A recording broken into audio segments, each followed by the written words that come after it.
Alright, Devlog for September 2022. This is going to be a bit of a quick one because I just have no time. So yeah, let's just get into it. Where I'm just going to ramble on and make this interesting as still is possible. So what I've done this month is for the most part finish up a lot of missing decorative stuff. So a lot of textures, meshes, level geometry that was missing, gaps in the levels, etc., etc. That's now pretty much all done. I'm not gonna go through all of the levels because of one, I don't want to. I don't want to spoil the levels, because, and two, it's just not that interesting. It's just, yeah, a lot of little things. So yeah, this was the month of just finishing textures and models and fancy stuff. What I can show you is like two of the weapons that I talked about this last month, that there were two weapon models that that I wasn't happy with. So the first one is the commando rifle, the assault rifle. So the old model was a old style AR-15 M16 like design. Not only wasn't it that well made, it was also kind of didn't make sense in a fantasy game to have a Vietnam era M16 with an underslung grenade launcher. Even though that weapon is an absolute classic, anyone who has ever watched Scarface will know how awesome that weapon is. But it just doesn't make sense in the sci-fi, as cool as the M16 is. So yeah, I've switched it out for what's basically a G36, but not really. It's basically a weird hybrid between a G36 and an AR-15, because I did reuse the skeleton of the M16, so it does have all of the same animations with the exception of the pull-out animation. The pull-out animation is slightly edited because the charging handle is now forward instead of in the rear. So yeah. But there are a few AR-15 things that still have. So all of the controls are still AR-15. It takes AR-15 magazines. The underbarrel slung grenade launcher is still in the same place, and it's still a M16 Vietnam era underbarrel. So yeah. But yeah, it also now has an optic. It doesn't make sense for a sci-fi gun to not have optics. Like, iron sights are already obsolete in modern era, let alone in sci-fi. So yeah, I'm very happy with it. It looks way better. It makes more sense. Also from a lore standpoint, because the sci-fi company is like European based in the future and doesn't come from America, so it doesn't make sense for there to be an AR-15. So yeah, the second gun I had to change was the flamethrower, which is a bit more interesting. So the old flamethrower model was actually probably the oldest model that I at least can remember that is in the game. So that was in the game. It's now gone, of course. So I've changed the old crappy model, and I will actually show the old model, which is the first. Usually I don't show the old models because I don't bother, but I will show it.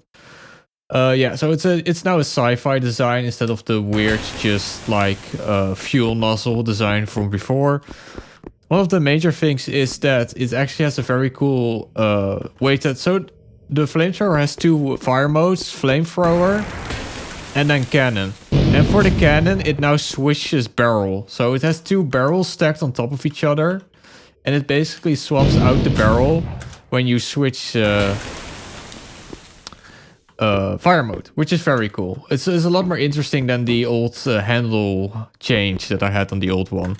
You can now also tell if your weapon is in one mode or the other. So yeah, I'll probably have to add some sound effects to make it clear that you're switching, but yeah. Also, one minor bug is the sound is overlapped while shooting, but yeah, that's a minor thing. I will fix that as soon as possible. So yeah, that's that. Okay, let's go to Blender. Why do I always forget this? I always forget to launch Blender.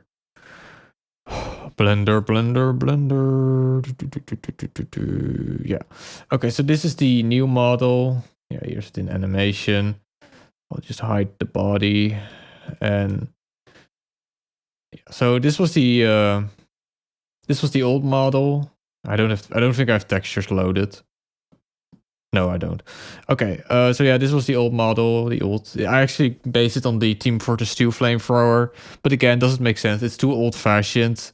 It doesn't make sense in the sci-fi setting. This is way better, vastly superior. I love it. It's very good. Okay, I'll just show another thing I've been working on, which I've actually been very annoyed by, which is rusher trees. So I've been making some tree models for the alien terrain. So it's also so it's so this is based off the tree in Japan, like the cherry. Is it cherry trees? I don't even know. I don't know shit about plants. But yeah, I really like this tree with the white bark and the pink leaves. So I've been working on that. Unfortunately, I can't export it to Unreal because of a very annoying limitation of geometry nodes. So the way this is made is do I tell everything? All right, let's start at the start. So the way this tree is made is, first of all, there is basically just a bark. So the way the bark is made, originally I actually also wanted to make the bark procedural, so I could basically make procedural trees, but that was such a pain in the ass, I just gave up. I think I still have the attempt. I think I can show it. No. Yes, it's still grayed out. Okay, we got it. So yeah, this was my attempt to generate trees. It went incredibly well, and we never talk about it again. So the bark is handmade, which isn't that difficult to do. So a way you very easily make trees is you just go to add cube. For fuck's sake, add cube. So cube. Then we go to subdivision subdivide. And there we go. And now you can just make a tree. So what you just do is you just do this, scale that down, scale this down. So yeah, that's how you make a tree very quickly manually. So yeah, that's basically how I made this tree. So I just quickly made a whole bunch of trees in like an hour or two. Now, then the second part of the trees is the branches. So I will now show the branches here. So yeah, so if I hide this, so this is a branch. So these branches are basically just procedurally added to the... Originally, they don't have leaves. These leaves are actually instances as well. So here... So this is basically a branch. I made this the same way I made the trees with subdivide surface modifiers. And so what I then do is after I then add these branches to the trees, and then to the branches I add leaves. And so with all of that together, I have a tree that is making instances of branches, and the branches are adding leaves. And that's how I basically make sort of semi-procedural trees. So now we get to the problem that I talked about. The problem is that these are not real branches and these are not real leaves. These are instances, so which means that they are not actual geometry. I mean, they technically are actual geometry, but they aren't loaded in memory. They are basically copying the memory of the original instance, and then they're basically just telling it, take this memory and then show it at this location. Basically, it's like a pointer. Basically, it's like a pointer from hey, look at this. Make another instance of this, which saves memory and saves performance, which is good. The problem is you can't export this. So if I go to branches and I do apply, the branches are fucking gone because they're not real. They're fake. So in order to make the branches real, so you can actually apply them, is you have to do realize instances.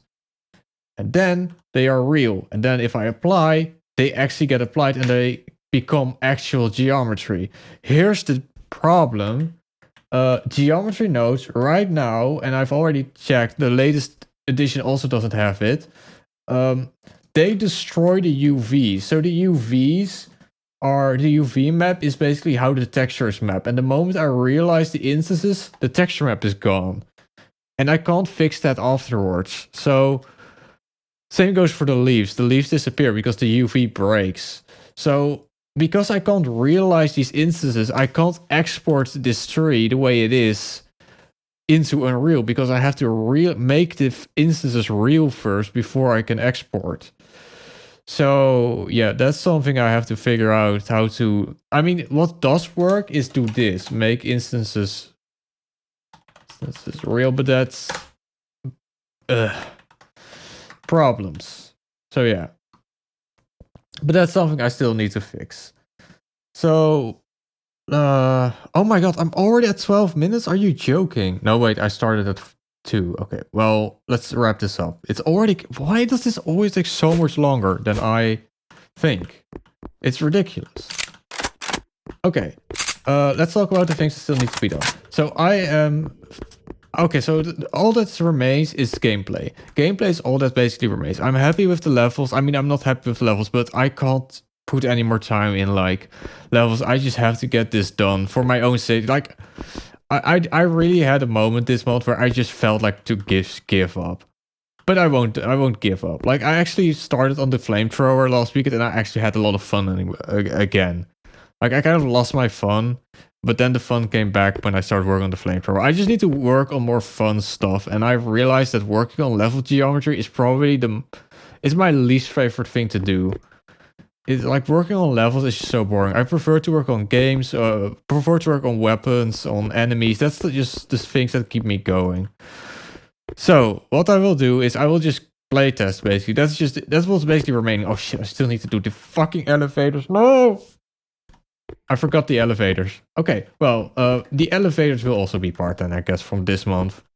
I will playtest the game. There are a few gameplay improvements I need to make. The first thing is I need to make enemies a bit smarter. Enemies aren't bad. They are but the reason why they aren't bad is because they are super aggressive. I've basically made enemies super aggressive, so they basically constantly attack you. And that basically hides the fact that they are not very smart. Like, if you can't make your enemies smart, make them aggressive. That's basically, like, the trick. If you just make your enemies aggressive, they can hide a lot of their stupidity.